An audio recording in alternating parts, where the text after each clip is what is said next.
এই সুন্দর সঙ্গীত যে পরিবেশনা করলেন ওনাকে ধন্যবাদ জানাই। এবং আমরা সবাই রাস্তাতে তো আছি, থাকবই। আমাদের এখানে সহযোদ্ধা আছেন ডক্টর অনিকেত মাহাতো, আলাদা করে আর কিছু বলার দরকার নেই। ওনার কণ্ঠেতে এবারে আমরা আবার প্রতিবাদী ভাষা শুনবো।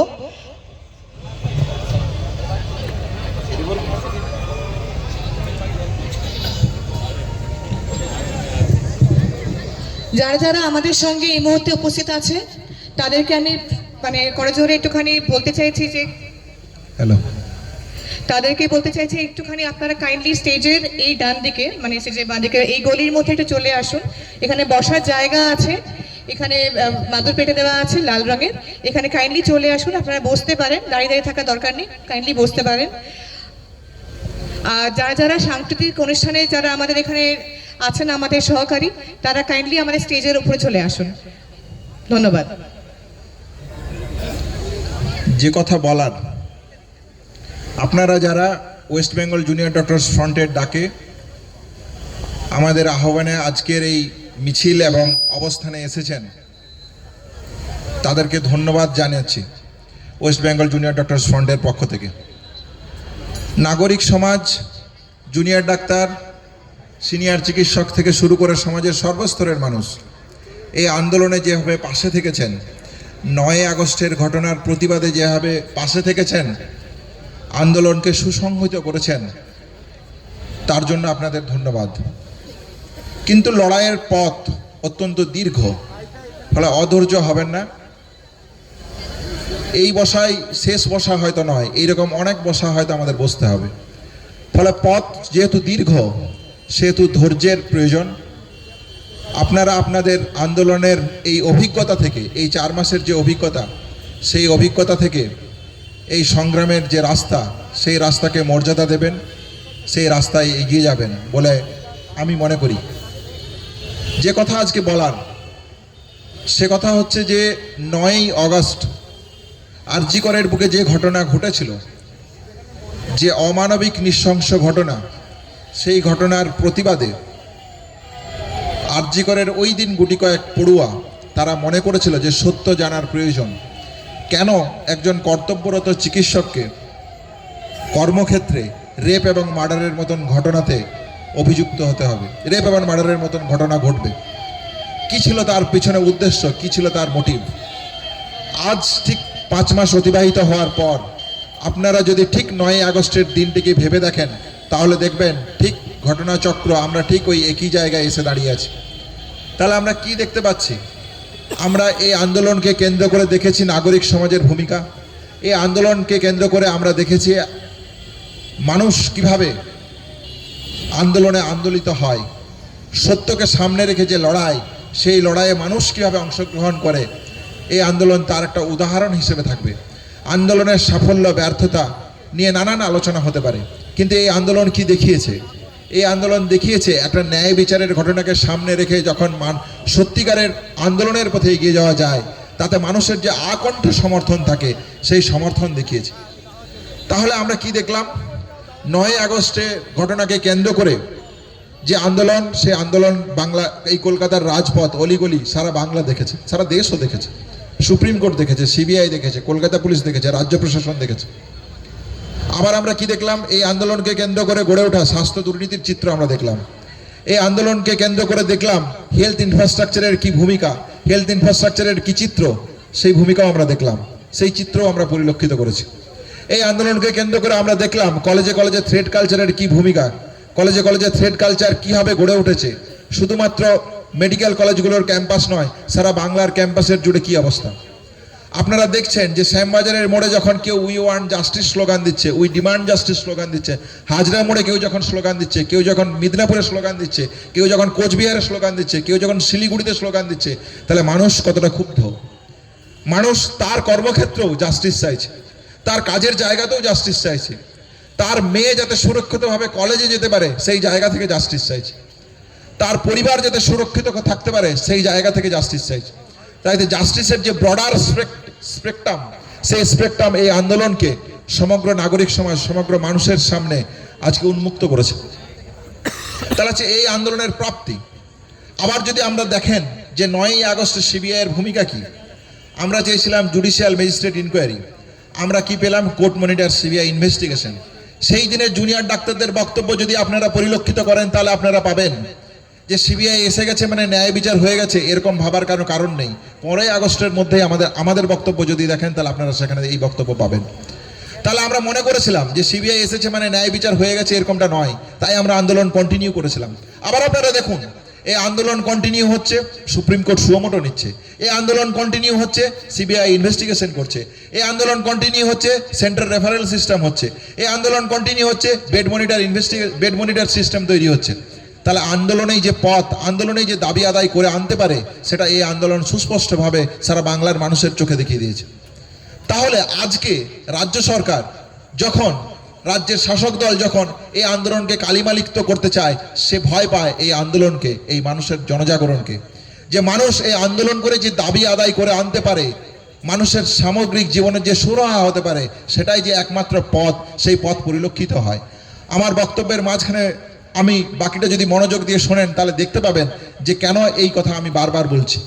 তাহলে এই জায়গা থেকে যে প্রশ্ন উঠে আসছে, তাহলে এই আন্দোলনের ইউনিক ফিচার কি?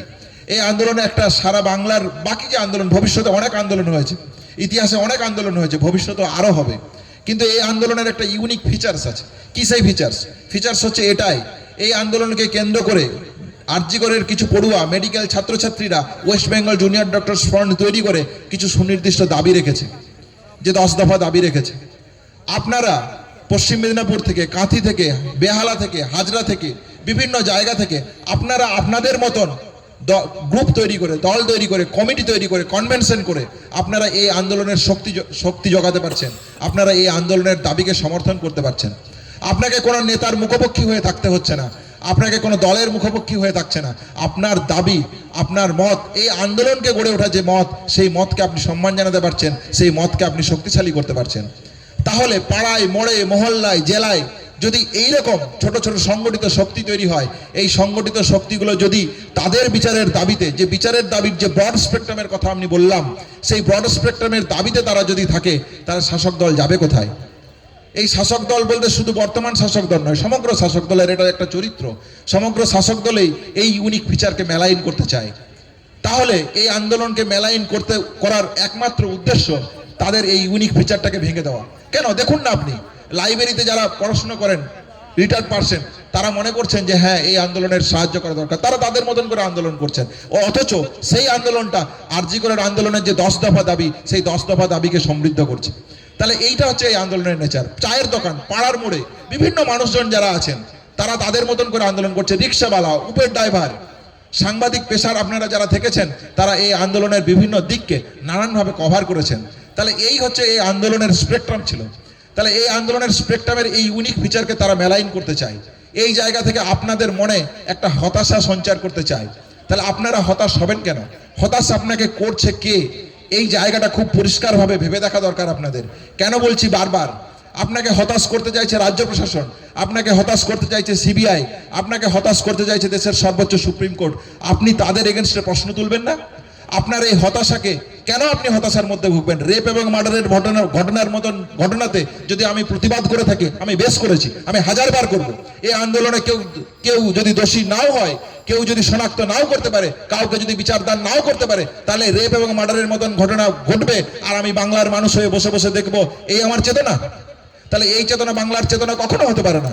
তাহলে এই চেতনা যদি বিদ্যাসাগরের চেতনা থেকে ধার নিতে হয়, নেতাজির চেতনা থেকে ধার নিতে হয়, তাহলে যাই হোক না কেন, বিচার হোক বা না হোক, আমি প্রতিবাদ করব। এটাই আমার প্রতিবাদের ভাষা হওয়া উচিত। তাহলে এই জায়গা থেকে যদি আমাদেরকে দেখতে হয়, তাহলে আমরা কি দেখতে পেলাম? আমরা সিবিআই এর ভূমিকা কি দেখলাম? আমরা রাজ্য প্রশাসনের ভূমিকা কি দেখলাম? আমরা শাসক দলের ভূমিকা কি দেখলাম? মাননীয় মুখ্যমন্ত্রীর ভূমিকা কি দেখলাম? তাহলে আমরা দেখলাম যে সিবিআই, যে কোর্ট মনিটর সিবিআই ইনভেস্টিগেশন হচ্ছিল, সেই জায়গা থেকে দেশের সর্বোচ্চ তদন্তকারী সংস্থা, দেশের সর্বোচ্চ কোর্ট সুপ্রিম কোর্ট, তাদের আজ ভূমিকা কি? নির্যাতিতার বাবা মা সুপ্রিম কোর্টের দরজায় যখন আঘাত করছে যে আপনারা বিচারের দাবিতে বলুন কিছু, তখন সুপ্রিম কোর্ট নীরব। কেন নীরব? অথচ সুপ্রিম কোর্টকে কে বলেছিল সুমোটো নিতে? আন্দোলনকারীদের দাবি ছিল যে আপনি সুমোটো নিন, আপনি মনিটর করুন। কিন্তু তাহলে কিসের উদ্দেশ্য? এই ক্ষোভকে প্রশমিত করার উদ্দেশ্য। আপনার এই ক্ষোভকে এই রাষ্ট্রযন্ত্র ভয় পায়।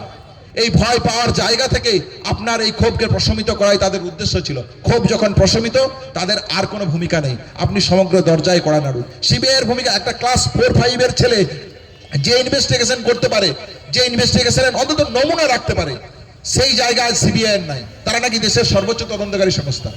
আপনারা একটা ছোট্ট উদাহরণ দিয়ে এই কথা বলতে চাই, আপনারা যদি দেখেন সাম্প্রতিককালে সিসিটিভির যে রিপোর্ট, সেই রিপোর্টের যদি তাকান, তাহলে তারা রাত 2টো থেকে ভোর 6টা অবধি যে ঘটনার টাইম অ্যানালাইজ করেছে, ওই জায়গায় কে ঢুকেছে কে বেরিয়েছে, সেই রিপোর্টের যদি দেখেন, তারা পূর্ণাঙ্গ ডেসক্রিপশন দিয়েছে একজন মানুষের। সে স্টেথো পরেছিল, নার্সের ড্রেস ছিল, প্যারামেডিক্যালের ছাত্রদের যা ড্রেস সেই ড্রেস ছিল, বিভিন্ন রকম ডেসক্রিপশন। ধুতি পাঞ্জাবি পরে একজন এসেছিলেন, পেশেন্ট বাড়ির লোকের ডেসক্রিপশন হতে পারে, কিন্তু ওই ব্যক্তিরা কে এই কলামে যখন আসছে, সে সঞ্জয় রায় ছাড়া আর কাউকে দেখতে পাচ্ছে না। কেন? সে ওই, আমরা তো আরজি করে জুনিয়র ডাক্তার, আমরা তো সিবিআইয়ের কাছে ঘন্টার পর ঘন্টা বসেছি, ঘন্টার পর ঘন্টা আলোচনা করেছি, ঘন্টার পর ঘন্টা তাদের প্রশ্নের উত্তর দিয়েছি। সেই দিনের ঘটনাক্রমের যাবতীয় ঘটনাক্রমের প্রত্যেকটা বিশ্লেষণ আমাদের দিক থেকে আমরা রেখেছি। আপনি যা যা জানতে চেয়েছেন রিটেন স্টেটমেন্ট দিয়ে জানিয়েছি। কেন আপনি একদিন ডাকতে পারলেন না এই জুনিয়র ডাক্তারটার পরিচয় কি? আমরা তো আমাদের হসপিটালের যারা ডাক্তার, প্যারামেডিক্যাল স্টাফ, নার্সিং, তাদেরকে তো আমরা ইজিলি আইডেন্টিফাই করতে পারতাম। তাহলে যেখানে তার থাকার কথা ছিল না, এইরকম কোনো ব্যক্তির যদি ওই সিসিটিভি ফুটেজের ক্যামেরায় উঠে আসে, তাকে আপনি আইডেন্টিফাই করতে পারতেন না? এটা তো একটা কমন বেসিক ইনভেস্টিগেশনের প্রশ্ন। এই চোখ সিবিআই দেখছে না, তাহলে সিবিআই কি দেখছে? সিবিআই দেখছে, কলকাতা পুলিশ বলে দিয়েছে তাকে যে সঞ্জয় রায় একুজড। কলকাতা পুলিশের চোখ দিয়েই সিবিআই দেখতে চাইছে। সে তার চোখটা, সিবিআই এর চোখ, নিরপেক্ষতার চোখ দিয়ে সে দেখতে রাজি নয়। কেন দেখতে রাজি নয়? আজকে 18ই জানুয়ারি রায়দানের কথা বলা হচ্ছে।